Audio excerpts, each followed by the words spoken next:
제9편 다윗의 시.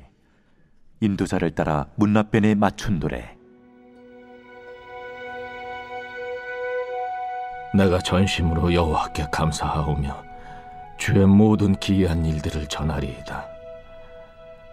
내가 주를 기뻐하고 즐거워하며 지존하신 주의 이름을 찬송하리니 내 원수들이 물러갈 때 주 앞에서 넘어져 망함이니이다. 주께서 나의 의와 송사를 변호하셨으며 보좌에 앉으사 의롭게 심판하셨나이다. 이방 나라들을 책망하시고 악인을 멸하시며 그들의 이름을 영원히 지우셨나이다. 원수가 끊어져 영원히 멸망하여 싸우니 주께서 무너뜨린 성읍들을 기억할 수 없나이다. 여호와께서 영원히 앉으시며 심판을 위하여 보좌를 준비하셨도다. 공의로 세계를 심판하시며 정직으로 만민에게 판결을 내리시리로다. 여호와는 압제를 당하는 자의 요새이시오 환난 때의 요새이시로다. 여호와여, 주의 이름을 아는 자는 주를 의지하오리니 이는 주를 찾는 자들을 버리지 아니하심이니이다. 너희는 시온에 계신 여호와를 찬송하며 그의 행사를 백성 중에 선포할지어다. 피 흘림을 신문하시는 이가 그들을 기억하시며 가난한 자의 부르짖음을 잊지 아니하시도다. 여호와여, 내게 은혜를 베푸소서. 나를 사망의 문에서 일으키시는 주여, 나를 미워하는 자에게서 받는 나의 고통을 보소서. 그리하시면 내가 주의 찬송을 다 전할 것이요 딸 시온의 문에서 주의 구원을 기뻐하리이다. 이방 나라들은 자기가 판 웅덩이에 빠지며 자기가 숨긴 그물에 자기 발이 걸렸도다. 여호와께서 자기를 알게 하사 심판을 행하셨으며 악인은 자기가 손으로 행한 일에 스스로 얽혔도다. 악인들이 스올로 돌아가며 하나님을 잊어버린 모든 이방 나라들이 그리하리로다. 궁핍한 자가 항상 잊어버림을 당하지 아니하며 가난한 자들이 영원히 실망하지 아니하리로다.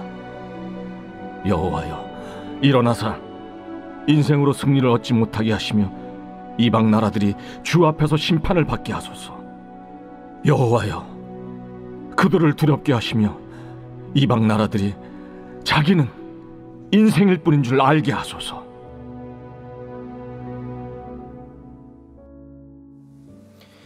오늘 시편 9편은 다윗의 시로 승리의 노래 또는 감사의 노래로 알려지고 있습니다.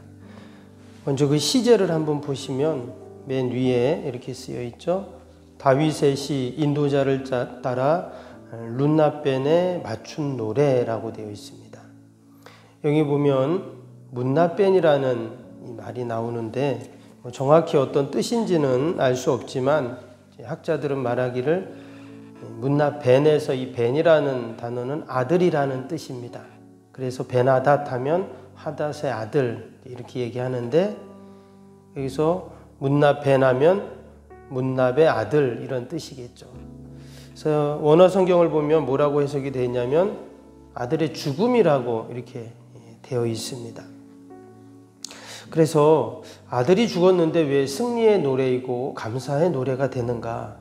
앞에 나왔던 시편들을 보면 다윗의 아들과 압살롬이 반란을 일으켰잖아요. 그래서 다윗이 이제 도망쳐 나왔는데 그래서 이제 비통한 마음으로 애가를 쭉 이렇게 불렀어요. 근데 이제 그 아들이 죽으니까 슬픈 일이지만 결국은 반란군들이 다 이제 끝난 것이니까 또 승리고 감사한 노래가 되는 거죠. 그래서 아마 그것을 배경으로 이 시편이 지어졌을 것이다 이렇게 추정을 합니다. 또 한 가지는 이 문나변이 블레셋의 아들 이렇게 또 말해서 블레셋은 골리앗을 말하죠. 그 아들은 그래서 결국 골리앗의 죽음을 의미한다 또 이렇게도 해석을 하기도 합니다. 그래서 전체적인 내용을 보면 하나님께 감사하고 또 찬양하는 그런 내용들이죠. 오늘 1절을 보면 이렇게 시작이 됩니다. 내가 전심으로 여호와께 감사하오며 주의 모든 기이한 일들을 전하리이다. 특별히 시편에 나오는 이 다윗의 시편들을 보면 자주 등장하는 그 이제 구절이 뭐냐면 단어가 전심으로라는 단어입니다. 전심으로 오늘도 보니까 여호와께 감사한다 그랬죠. 전심으로 부르짖고 전심으로 찬양하고 전심으로 주의 법도를 지키고 또 뭐 전심으로 기뻐하고 이런 구절들이 많이 나오거든요. 어제 새벽에도 그런 말씀 같이 나눴지만 여러분 다윗이 이스라엘의 왕인데 그가 원래 왕족도 아니고 귀족도 아니고 제사장 지파도 아니고 그의 아버지는 농부였고 그는 목동이었고 사실 그가 왕이 될 만한 게 아무것도 없어요. 그럼에도 불구하고 그가 어떻게 하나님이 그렇게 귀히 여기시고 기름 부어 주시고 그를 택하시고 왕으로 삼으셨는가? 다윗은 늘 하나님 앞에 전심으로 나아갔다는 것을 우리가 이제 시편을 통해 알 수가 있습니다.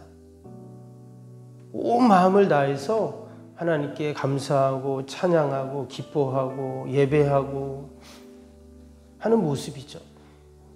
이것은 자세를 말하거든요. 다윗의 이 태도가 어땠는가?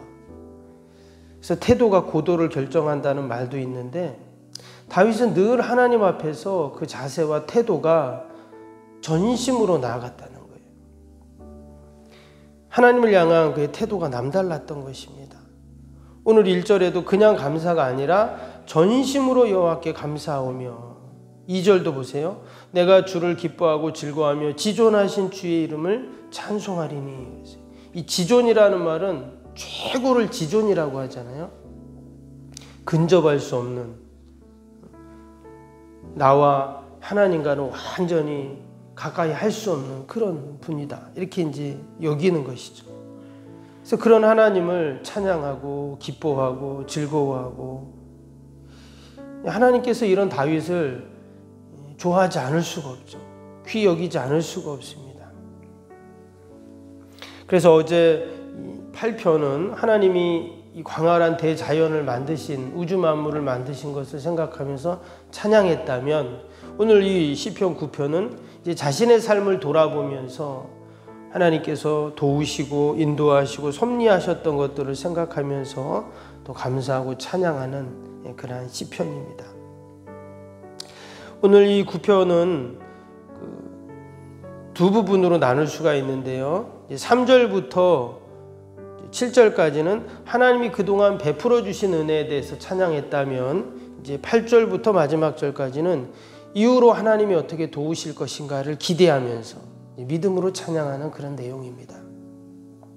근데 이 모습이 그럼 우리 믿음의 성도들의 모습이죠. 우리가 지난날 하나님이 매 순간 도우셨던 것들을 생각하면서 우리가 찬양하고 또 이제 하나님께서 도우실 것들을 기대하고 소망하면서 찬양하는 것이죠. 그래서 이 지난날의 하나님의 은혜 또 하나님이 주실 은혜들을 생각하면서 이게 두 개가 톱니바퀴처럼 이렇게 맞물려 가거든요. 그래서 내가 지금 힘들다 그러면 어때요? 하나님이 지난날 나에게 베푸셨던 걸 생각하고 또 하나님이 해결해 주실 것들 기대하면서 우리가 찬양하잖아요. 또 내가 지금 기쁘고 즐겁다 하면 하나님께서 베푸시는 은혜들을 생각하면서 또 찬양하고 그래서 이것이 그냥 뚝 떨어진 것이 아니라 다 연결이 되어 있어요. 그래서 오늘 시편 9편은 다윗이 지난날, 오늘, 어제 또 내일 하나님이 베푸실 은혜들을 늘 생각하면서 끊임없이 전심으로 하나님을 찬양하는 모습을 우리가 볼 수가 있습니다. 여러분 오늘 하루도 우리가 하루를 살아갈 때 이처럼 하나님 앞에 전심으로 우리가 믿음으로 지난날 또 이후로 하나님이 베푸실 은혜들을 생각하면서 우리가 찬양하는 저와 여러분이 되시길 주님의 이름으로 축복합니다.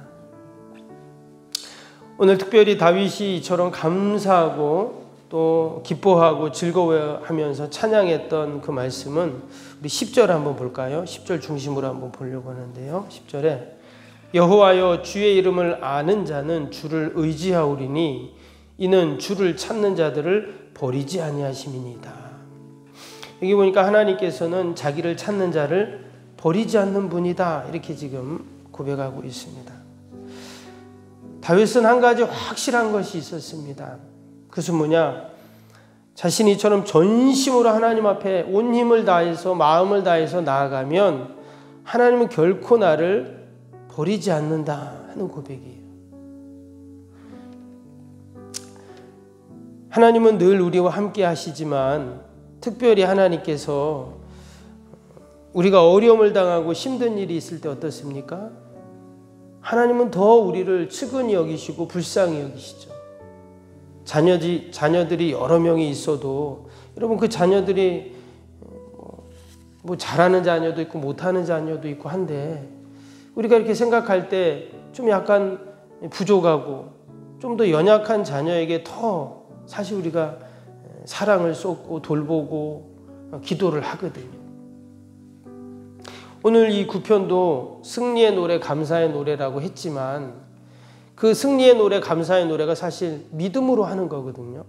오늘 말씀을 보세요. 3절을 보시면 3절에 내 원수들이 물러갈 때 이런 말이 나왔어요. 지금 원수들이 그 앞에 있는 것입니다. 또 9절도 보세요. 여호와는 압제를 당하는 자, 또 환난 때 이런 말이 나왔어요. 밑에 13절도 보세요. 여호와여 내게 은혜를 베푸소서. 나를 사망의 문에서 일으키시는 주여, 나를 미워하는 자에게서 받는 내 고통을 보소서. 15절도 보시면 이방 나라들은 자기가 판 웅덩이에 빠지며 자기가 숨긴 그물에 자기 발이 걸렸도다. 여전히 지금 다윗이 어렵고 힘든 일들이 있다는 거예요. 지금 나의 고통을 보소서 이렇게 지금 13절에 지금 이야기를 하고 누군가 이방 나라들이 자기 그 판 웅덩이가 있어요. 여러분 이런 지금 어렵고 힘든 상황입니다. 그런데 여전히 하나님 앞에 전심으로 감사하고 찬양하고 있죠. 여러분 이것이 바로 신앙이고 믿음인 줄로 믿습니다. 하나님은 나를 결코 버리지 않아. 지금 힘들고 어려운 상황이지만 하나님이 나를 버리신 게 아니고 여전히 하나님은 나와 함께 하셔. 결국 그 믿음으로 다 이겨나가는 것이죠. 그래서 오늘 이 시편 9편이 승리의 노래입니다. 이미 다 승리해서 승리가 아니라 하나님이 승리케 하실 것들을 바라보면서 노래하니까 승리의 노래가 되는 것이죠. 오늘 11절도 보세요. 너희는 시온에 계신 여호와를 찬송하며 그의 행사를 백성 중에 선포할지어다. 아직 완전한 승리가 아니라 했죠. 믿음으로 승리했다 얘기했는데 지금 그것을 온 백성들에게 다 선포한다. 또 이렇게 이야기를 하고 있습니다. 여러분 오늘도 저와 여러분이 이처럼 승리를 선포할 수 있기를 바랍니다. 그러면 하나님이 승리케 하시는 거예요. 결코 나를 버리지 않는 그 하나님께서. 그리고 오늘 4절 한번 볼까요? 주께서 나의 의와 송사를 변호하시며 보좌에 앉으사 의롭게 심판하셨나이다. 또 7절 8절도 보시면 여호와께서 영원히 앉으시며 심판을 위하여 보좌를 준비하셨도다. 공의로 세계를 심판하시며 정직으로 만민에게 판결을 내리시리다. 이게 보면 하나님께서는 의로우신 재판장이시잖아요. 그래서 결국 하나님이 누구 손을 들어주시냐? 내 손을 들어주신다는 거예요. 그리고 오늘도 하나님께서 의로우신 재판장이 되셔서 우리를 버리지 않는 그 하나님께서 분명 우리를 선하게 인도하시고 우리를 승리케 하실 줄로 믿습니다. 우리가 해야 할 일은 감사하고 전심을 다해서 하나님을 찬양하며 그 승리를 선포하는 일인 줄로 믿습니다. 주신 말씀 생각하면서 우리 함께 오늘 수요일 기도입니다. 46번부터 60번까지 기도하겠습니다. 46번입니다. 신실한 그리스도의 제자를 끊임없이 재생산하는 생명의 공동체가 되게 하옵소서. 아멘. 주님의 마음으로 성도들을 섬길 수 있는 평신도 지도자들이 세워지게 하옵소서. 아멘. 세워진 평신도 지도자들이 자신의 은사를 따라 교회를 섬기게 하옵소서. 아멘. 부흥의 새 시대를 준비하며 다음 세대를 책임지는 교회가 되게 하옵소서. 아멘. 복음의 능력으로 통일 한국과 글로벌 시대를 감당할 다음 세대를 준비하게 하옵소서. 아멘. 다음 세대들이 성경적인 가치관으로 무장되어 열방을 품고 나아가게 하옵소서. 아멘. 우리 아이들이 지성과 감성과 영성을 겸비하여 새 시대의 부흥의 주역이 되게 하옵소서. 아멘. 이웃들을 목자의 심정과 긍휼의 마음으로 품고 사랑으로 섬기게 하옵소서. 아멘. 교회가 지역사회 주민들의 소통의 장소로 아름답게 사용되게 하옵소서. 아멘. 늘 섬김의 자리에 있게 하시고 지역의 자랑이 되는 교회가 되게 하옵소서. 아멘. 지역교회와 협력하여 함께 부흥하고 포항 성시화에 쓰임받게 하옵소서. 아멘. 온 성도들에게 구령의 열정이 불타게 하시고 영혼 구원에 힘쓰게 하옵소서. 아멘. 주님의 지상명령을 수행하며 주님의 소원을 이루어 드리는 교회가 되게 하옵소서. 아멘. 지역 세계 복음화를 위해 더 많은 선교사와 선교지를 품고 섬기게 하옵소서. 아멘. 새성전 건축이 열방의 구원을 위해 거룩한 선교센터가 되게 하옵소서. 아멘. 이름으로 기도합니다. 아멘. 사랑과 은혜가 충만하신 하나님 아버지, 우리가 오늘도 믿음으로 선포하게 하여 주옵소서. 전심으로 하나님께 감사하고 찬양하게 하여 주옵소서. 하나님이 늘 우리의 손을 들어주시고 의로우신 재판장이 되셔서 아버지 우리를 고통에서 구원하시고 하나님의 놀라운 구원의 역사를 이루어 주실 줄로 믿습니다. 그러나 믿음을 갖고 오늘도 나라 민족과 교회와 이웃과 또 우리 사랑하는 자녀들, 내 힘으로 할 수 없는 인생의 문제들 다 하나님께 아뢰일 때 하나님 도우시고 함께하여 주옵소서. 하나님이 나라 민족을 긍휼히 불쌍히 여기시고 특별히 어제 새로운 정부가 세워지고 또 새로운 대통령이 세워졌습니다. 하나님, 이 어렵고 힘든 이때 나라 국정을 잘 이끌어갈 수 있도록 은혜를 베풀어 주옵소서. 아버지 하나 되고 마음을 모으고 또 아버지 온 나라가 아버지 하나님을 잘 믿는 저희 민족 되도록 은혜를 베풀어 주시옵소서. 한국교회를 긍휼히 불쌍히 여겨주시고 아버지 맡겨진 사명 잘 감당할 수 있도록 은혜를 더하여 주옵소서. 아버지 오늘도 주님의 몸된 교회 또 우리 요양원을 꼭 지켜주시고 늘 하나님의 영광을 드러내게 하여 주시옵소서. 병상 있는 환우들 또 우리 연약한 육신 꼭 만지셔서 날마다 강건케 하여 주시옵소서. 감사하며 예수님의 이름으로 기도하옵나이다. 아멘. 하늘에 계신 우리 아버지, 아버지의 이름을 거룩하게 하시며 아버지의 나라가 오게 하시며 아버지의 뜻이 하늘에서와 같이 땅에서도 이루어지게 하소서. 오늘 우리에게 일용할 양식을 주시고 우리가 우리에게 잘못한 사람을 용서하여 준 것 같이 우리 죄를 용서하여 주시고 우리를 시험에 빠지지 않게 하시고 악에서 구하소서. 나라와 권능과 영광이 영원히 아버지의 것입니다. 아멘. 사랑과 은혜가 충만하신 하나님 아버지, 귀한 새벽에도 저희들을